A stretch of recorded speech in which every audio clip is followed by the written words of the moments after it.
ลากลางคืนก็จะประมาณนี้เนาะถนนหนทางก็แจ้งดีมีไฟเยืองทางเป็นดอกไฟโซลาร์เซลล์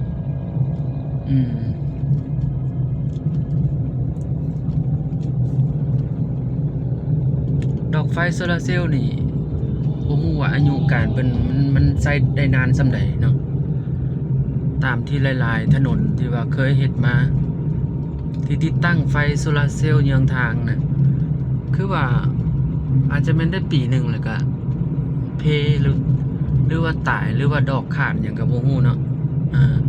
ตอนนี้ก็อีกถนนเส้นหนึ่งถึงเป็นถนนเส้น13เหนือจากนี่ยังก็จากจุดไฟแดง3แยกจุด3แยกสีไข่ถนน13เหนือจากจุด3แยกสีไข่ไปหาจุด3แยกไฟแดงหนองแตงอันนี้ถึงได้สั่งแล้ว 100% เปิดไส้เมื่อ 4-5 เดือนก่อนเนาะแล้วก็ประชาชนลาวประชาชนลาวดีอกดีใจเพราะว่าถนนเส้นนี้เป็นถนนเส้นที่ว่ารอคอยมาหลายปีเนาะตะกี้ย้อนไป 4-5 เดือนก่อนนี่ก็พบความทุกข์ยากลำบากแหละครับถนนเส้นนี้เพราะว่าเพิ่นเฮ็ดมาฮอดตั้งแต่จุดไฟแดงหนองแตงนั่นแหละแต่สุดตอนนั้นจากไฟแดงหนองแตงมาหา3แยกสีไข่นี่มันทางเป็นคุมเป็นบวกเป็นตมแบบประชาชนแบบทั่วประเทศเลยซะทั่วนครหลวงนี่พบความทุกข์ยากลำบากตกมาปีนี้ปี 2025 กลางๆปี 2025 นี่สำเร็จเสร็จสิ้นสมบูรณ์ถือว่าเป็นหน้าตาใหม่เป็นโสมใหม่ของนครหลวงเวียงจันทน์เลยถนนเส้นนี้มันจะต่อใส่เส้นเลขทาง13เหนือจนฮอดพุ่นละฮอดทางเหนือพุ่นละแต่ว่านี่ข้าพเจ้าถ่ายมาจากถ่ายขากลับเด้อถ่ายมาแต่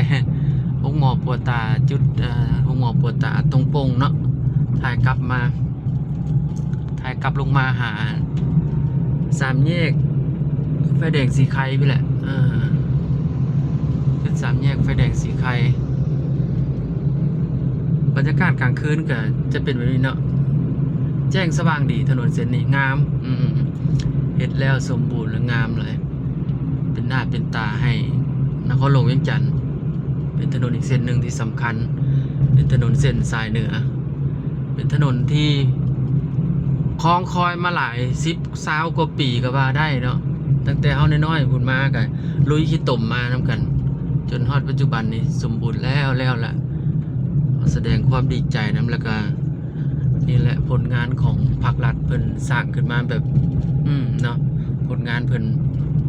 ขอชมเชยประชาชนลาวได้ชมไส้ถนนแห่งนี้ก็สิประมาณนี้เนาะสำหรับถนนเส้นนี้